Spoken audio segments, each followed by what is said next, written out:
Malcolm Robinson is a founder member of Strange Phenomena Investigations, an organisation that carries out active paranormal and UFO research and has held regular public meetings since 1989. A prolific lecturer, Malcolm is famed for his lively presentations on UFO and other inspirational topics, and has spoken extensively in England, Scotland and Ireland. Articles by Malcolm have appeared in many of the world's UFO and paranormal magazines. He has assisted many of the UK's national and regional newspapers in connection with stories concerning ghosts, spirits, poltergeists and UFOs, and has also been interviewed by many of the UK's radio stations. Malcolm, how did you become interested in strange phenomena? Well, I've always been interested in strange phenomena. Ever since I was a youngster, I eagerly bought up all the books I could on the various aspects of the weird and the wonderful. And I decided that if ever I was going to learn anything more about these fascinating subjects, then I would have to become more actively involved. And this I did. I joined various societies, one of which was BUFORA, which is the British UFO Research Association. I was a press officer for quite a number of years. But in 1979 I formed my own society entitled Strange Phenomena Investigations. Now, the aims of SPI are basically to collect, research and publish accounts relating to most aspects of strange phenomena and to purposely endeavour to try and come up with some answers to account for what at present eludes us. We at SPI do not hold or express any preconceived ideas as to the nature of these events. We tend to keep an open mind. But I guess also it was part of a number of weird things as I was a youngster, Mark, that it happened to me that really made me, wonder about the universe, wonder about why these things operate. And I think it was that initial incidents when I was younger that sparked that interest. And that's why it's been the same interest of all these years down the line. So what was that spark when you were younger? Was it a variety of things or one specific moment? It was a variety of things, Mark, that's correct. And very, very briefly, we'll just go through some if we may. One of them is when I was a youngster. I was probably about 8 or 9. I was playing football in a school playing field. And it was a beautiful summer's day in Scotland, which is a rarity, but and a lovely sky, clear sky, and then suddenly my friend stopped and says, "What's that?" And they pointed up into the air and there was this magnificent, beautiful, oval object, which clearly wasn't an aircraft, which clearly wasn't a helicopter. And I always remember, even at that young age, looking at this thing and being mesmerised by this thing, which had no wings or tail fins or anything, just moving very, very slowly in the sky. I took my gaze away from it for a couple of seconds, looked back up, and it was gone, completely gone. To this day we don't know where it went. As a founder member of SPI, can you explain a little about what your organisation wants to achieve since it was founded in 1979 and what your lectures involve? Well, the prime aim of SPI is obviously to investigate claims pertaining to the paranormal. By the same token, SPI are also here to unmask any fraudulent mediums, to unmask any shenanigans, if I can use that word, in the paranormal and psychic field. Because at the end of the day, I started off, even though I had these early incidents, I started off to disprove the subject of ghosts, to disprove the subject of the paranormal. Because even though I had several incidents myself, I just didn't think there were any validity to them.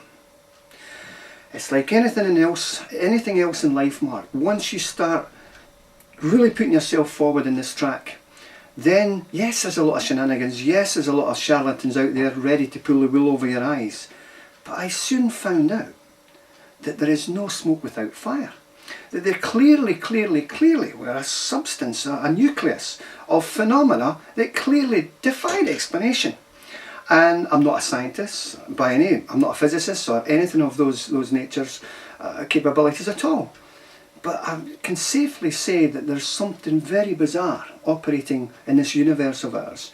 And we know so very, very little about ourselves. And it's to these mysteries that SPI were more or less organised for, to look at these phenomena. We've travelled all over the UK. You mentioned lectures there. The main point of SPI as well is for myself and my colleagues to get up on that stage, be it Southampton, be it Swindon, wherever, and talk to the people and tell them what's going on and let them make up their own minds and show them all the photographs, the video footage, Because we're living in the Steven Spielberg's age of DreamWorks laboratory, Mark. You know that. You're a filmmaker. Anything can be manipulated onto a computer screen to look fanciful. I've always said the old thing about the camera never lies doesn't apply anymore with digital technology. Try it in Photoshop and you're well away, yeah, sure. Absolutely. Thankfully, the same technology can be used to prove a ghost photograph or a UFO photograph. Edge enhancement, colour contouring, pixel separation, black and white. All that technology can be used, and thankfully a lot of that technology has proven that there's a number of photographs of ghosts, for instance, that stood the test of time. The Rainham Hall ghost is one, for instance. But fascinating stuff, yeah. You built up an impressive collection of reports and eyewitness statements. What is your take on A, really life after death, and B, the phenomena of UFOs? Well, life after death, again, I was very sceptical, as I've just already mentioned. And certain incidents, certain happenings in my life and speaking to people changed that. Changed that big style. I firmly believe that mankind survives the death of their physical material body. I do believe that there is a condition where each and every one of us will go, where each and every one of us will meet those who has went before, our fathers, our mothers, our brothers and sisters. Of course we can then go into reincarnation. I remember writing a letter to the Psychic News, a chap called Maurice Barbineau, who's dead now, and I says, look, when I pass on to spirit myself and I go up expecting to see my mother, what if she's not there? You know, what if she's reincarnated and she's now in India?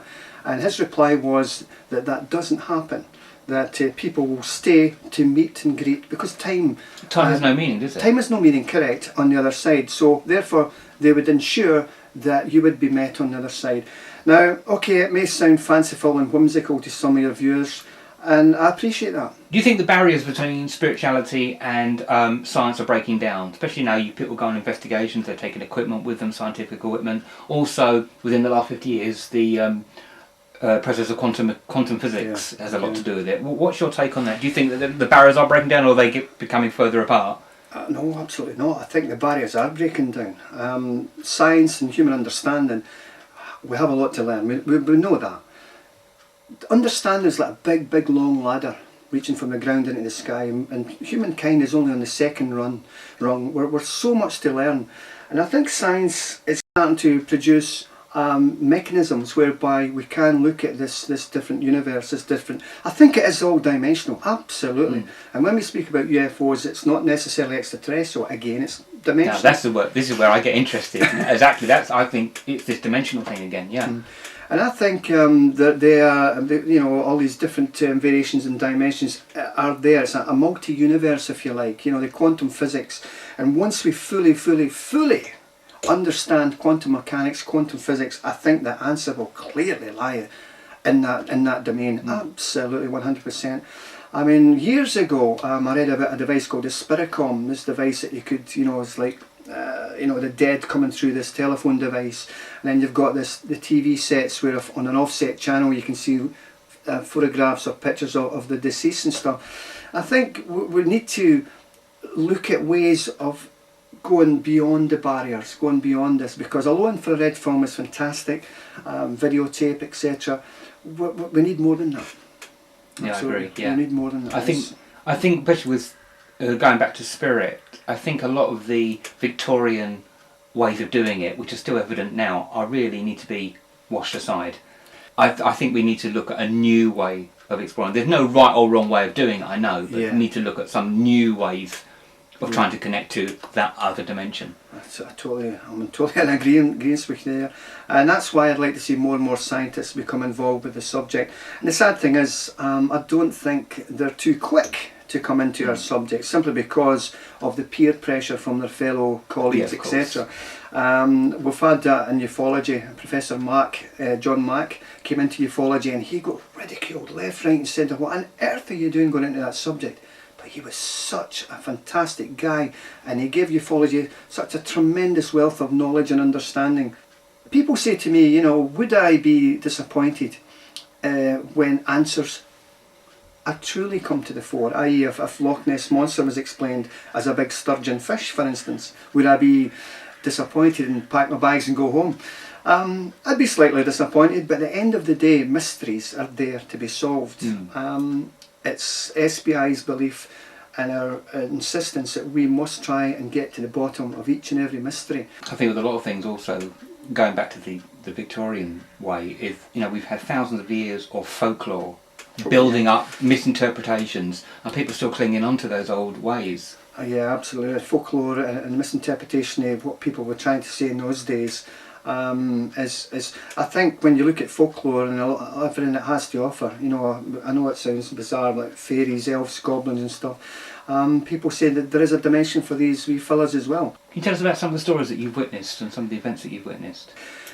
Obviously, because I'm a researcher, I'm putting myself into the front end of investigation. It's not just a case of reading about it, although that's part of what we do.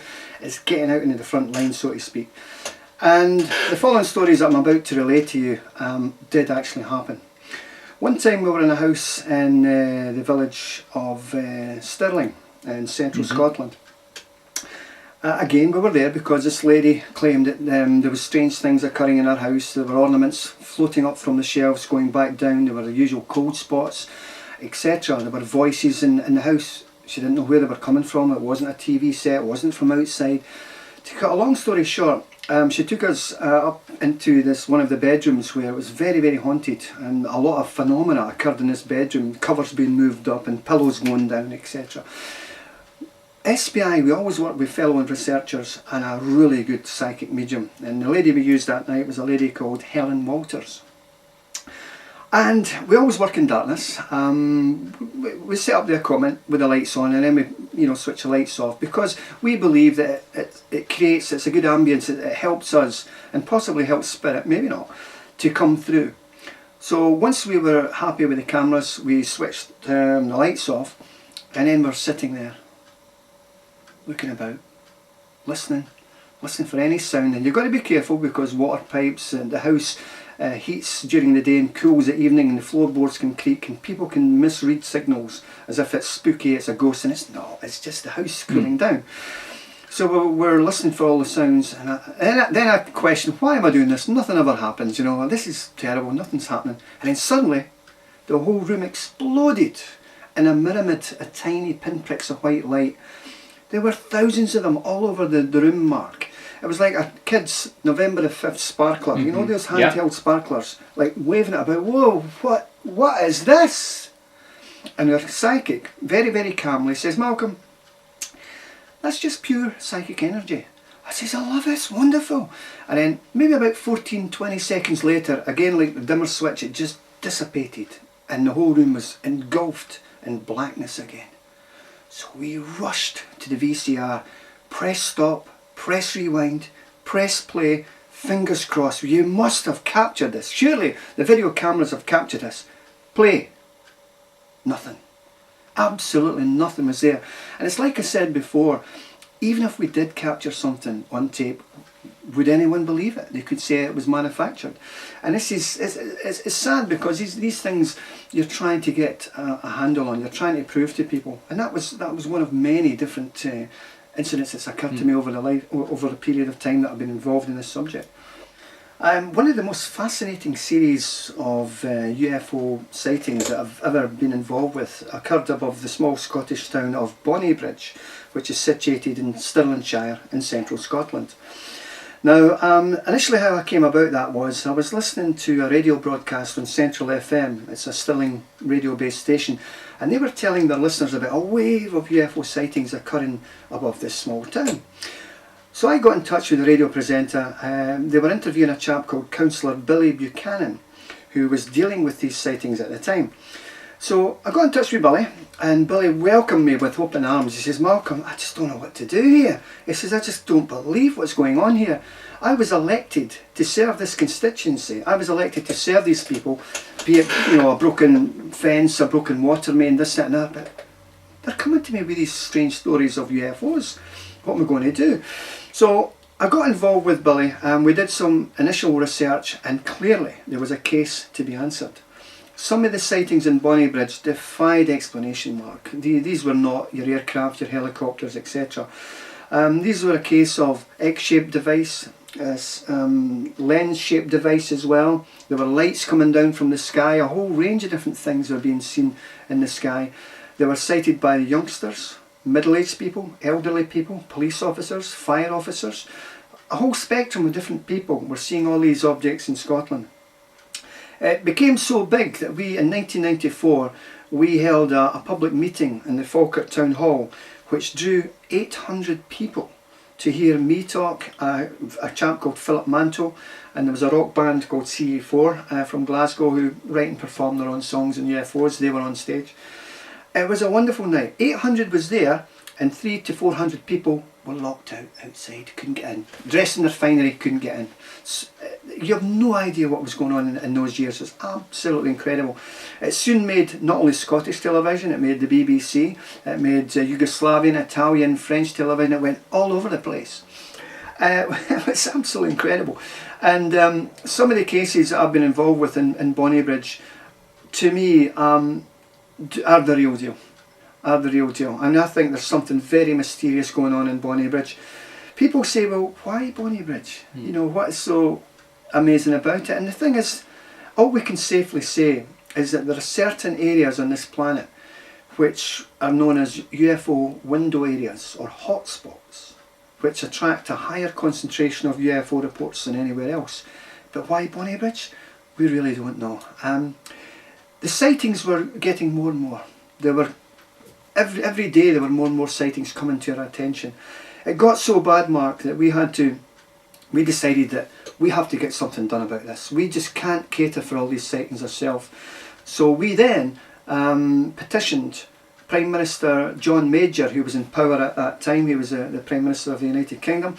We petitioned him to come up to Bonnybridge and open up a government inquiry and give the people of Scotland an explanation as to what was going on. Sadly, that fell on deaf ears. The statement we got back from Downing Street was, as these objects do not constitute a threat to the defence of the United Kingdom, there will be no government inquiry set up to look at these sightings. We were very annoyed at that, Mark, because, as I said, these sightings were so close, you could have thrown a stone at them.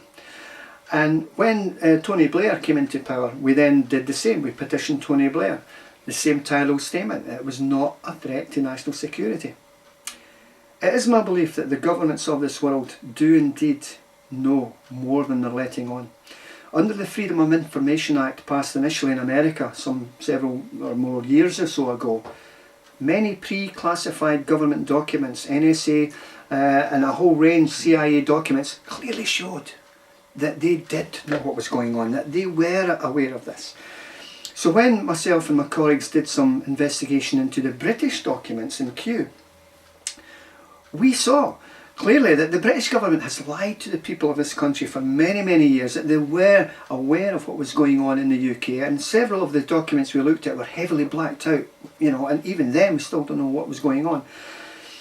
Thankfully, the French government, Edward Galli, back in the 70s, the French Prime Minister, he put his hand up to the French populace and says, there is something. There is something going on in the skies above France. And how I wish that the American government and the British government would do the same, but I think there's very little chance of that, Mark.